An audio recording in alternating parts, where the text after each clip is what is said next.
me estoy refiriendo a los hechos que perjudicaron a Dardo Francisco Molina y Osvaldo Muñoz, y asimismo vamos a alegar acá de forma detallada sobre los hechos que perjudicaron a Alberto Pascual Pereira. Después vamos a pasar a hacer una exposición de cada uno de los demás hechos, dando por agregado acá los alegatos detallados, digamos, prestados en los juicios anteriores, pero fijándonos en los datos centrales de cada uno de ellos en una presentación que quiere mostrar y ser gráfica en cuanto a cómo esos 335 víctimas alimentaron estas estructuras montadas por las fuerzas que llevaron adelante el plan criminal a partir del operativo Independencia. Hablemos entonces de los hechos que perjudicaron a Dardo Francisco Molina.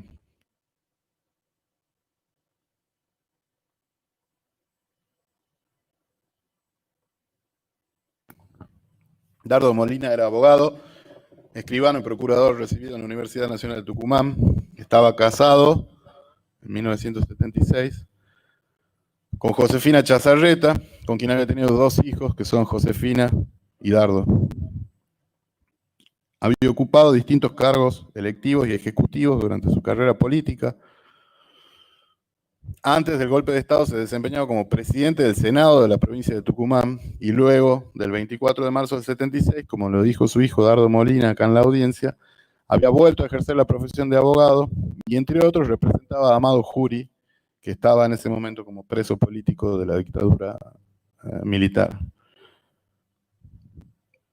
Acá en la audiencia de debate, y en base también a la prueba documental y testimonial que se pudo reproducir en el juicio, quedó acreditado que Dardo Molina fue secuestrado de su estudio jurídico en calle Congreso 347 de esta ciudad de San Miguel de Tucumán el 15 de diciembre de 1976.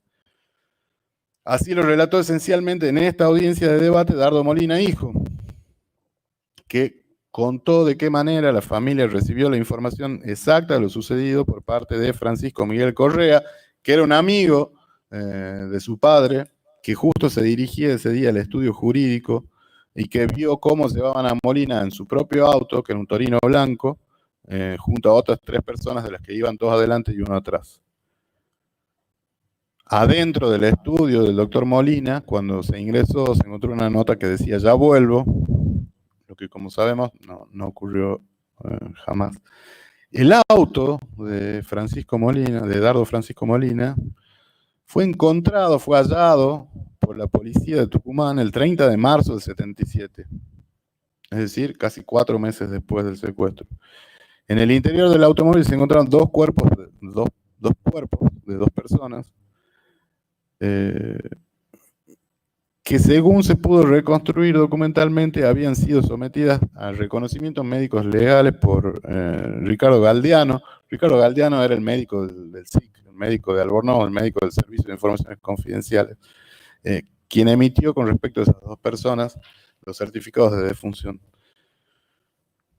Es decir, que el vehículo de Dardo Molina fue utilizado para montar un escenario de un enfrentamiento con 2 personas que fueron asesinadas de esa manera por el terrorismo de Estado y que todavía no sabemos quiénes son, que su identidad todavía no está determinada. Esas 2 personas fueron enterradas como NN en el cementerio de Seville Pozo, y en el 83, a partir de la acción persistente de la familia de Dardo Molina, y en el marco del recurso de habeas corpus, se exhumaron esos cuerpos y fueron examinados también por orden del juez federal y por parte del médico forense de los tribunales federales de Tucumán.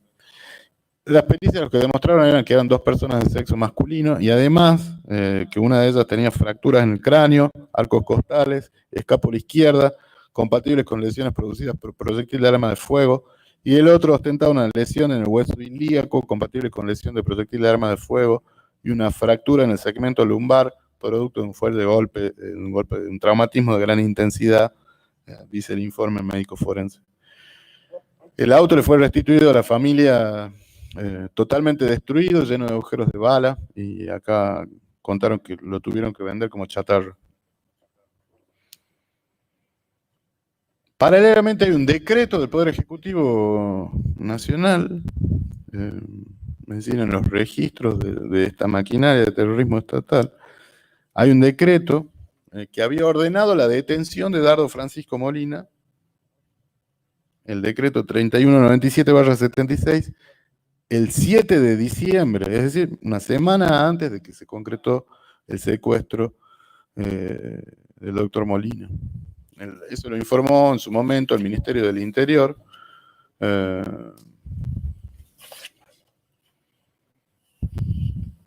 En 1978, en una carta que le remitió a Josefina Chazarreta de Molina. Y además había otro decreto dispuesto en 1977 que disponía el cese de su arresto, lo cual, por supuesto, es llamativo y había sido dictado después de que ya había sido secuestrado. Eso le informa al juez federal que sustanciaba el recurso de habeas corpus a favor de Dardo Molina, y se lo informa a Carlos Alberto Tepedino, que era director de Seguridad Interior del Ministerio del Interior, en 1982, en la nota que está incorporada a ese debate.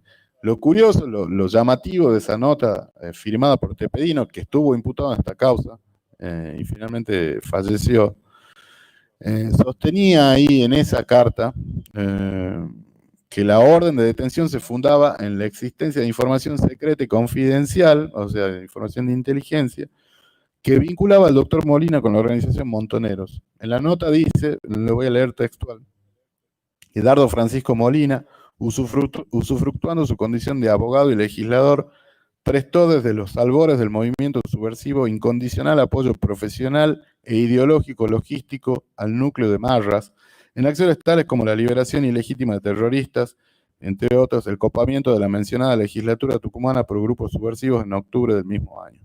Esa nota termina con una falacia, a la vez un elemento de cobertura o encubrimiento de lo verdaderamente ocurrido, porque decía que Molina no había podido ser detenido en base a la orden del Poder Ejecutivo de una semana antes de su secuestro, insisto, porque había pasado a la clandestinidad. Esa es la versión oficial con la que encubrieron lo que verdaderamente sucedió con él.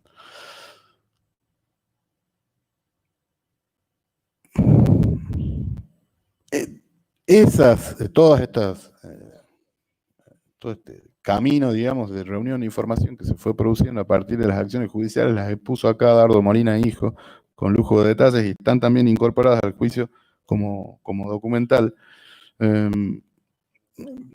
Y tienen que ver con algo que se da de una manera muy clara y notoria, en este caso, que es la revictimización permanente de la familia Molina. No solo por estas informaciones tan agraviantes y tan difíciles de tolerar, digamos, una familia que acaba de perder a una persona, sino también porque en 1977, en mayo, fueron y allanaron además la casa de la familia Molina por personal del ejército y se llevaron, además de papeles personales de la familia, también papeles de trabajo de Molina en su función de abogado. Molina Hijo, Dardo Molina Hijo, contó que su madre había fallecido en 1983, que dijo que no llegó a la democracia y se había muerto de pena, y sin saber cuál había sido el destino final de su marido. Entonces, ¿qué pasó con Dardo Molina? ¿Qué fue lo que pasó? Y esto se pudo reconstruir en base a diversos testimonios que vamos a exponer acá, qué fue lo que verdaderamente pasó. Lo primero que pasó es que Molina apareció en la jefatura de policía de Tucumán. Primero fue llevado hacia ahí, y esto puede corroborarse sobre todo con el testimonio de Juan Martín, que viene diciendo esto desde los 80, en muchas declaraciones testimoniales, también en las que prestó en juicios anteriores y en la que prestó en este mismo proceso, que pudo ver a Molina en diciembre de 1976, es decir, en el mismo mes en el que fue secuestrado. Lo vio en la zona de calabozos de la jefatura de la policía de la provincia. y dijo que tenía la cabeza con heridas en el cuero cabelludo. Dijo como cuando te golpea con algo fuerte, que tenía heridas abiertas, lo describió así, y también dijo que tenía los ojos vendados. También Francisco Eudoro Lazarte, otra víctima sobreviviente, con la declaración se incorporó por lectura porque Lazarte está fallecido, y su caso fue juzgado en Arsenales 2, Jefatura 2. Él fue secuestrado en enero de 1977 y llevado a la jefatura de policía y dijo que ahí, en enero del 77, lo reconoció al doctor Dardo Molina, así lo llama, y escuchó cómo era torturado en ese lugar. También en jefatura de policía, en enero del 77, es decir, para la misma fecha de Lazarte, Pedro Pablo Santana Campos, víctima también de esta causa, secuestraron 2 oportunidades, una en el 75 y otra en el 77. Dice que cuando lo llevan a la jefatura en el 77, comparte cautiverio ahí con 2 personas que van a aparecer enlazadas, digamos, en estos hechos, que son 2 dirigentes del justicialismo, Damián Márquez y Dardo Molina. Dice que comparte el cautiverio con ellos, e incluso dice que Molina lo reconoce y le dice, se refiere a él como el cacique Santana. Recordemos que Santana Campos era efectivamente un líder indígena y que vivía en ese momento en los valles, que de ahí fue secuestrado.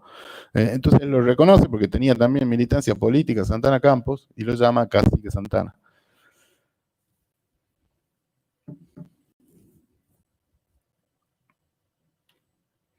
Ese paso por la jefatura de policía, además de tener 3 testimonios, lo cual es poco habitual,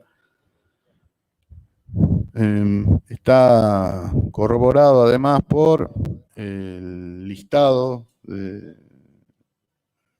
rescatado de ese lugar del SIC por Juan Carlos Clemente y presentado ante este tribunal en el documento que se llama Índice de Delincuentes Subversivos. Molina figura con el número 142, acompañado de la sigla DF, es decir, disposición final, y el apodo Gaucho.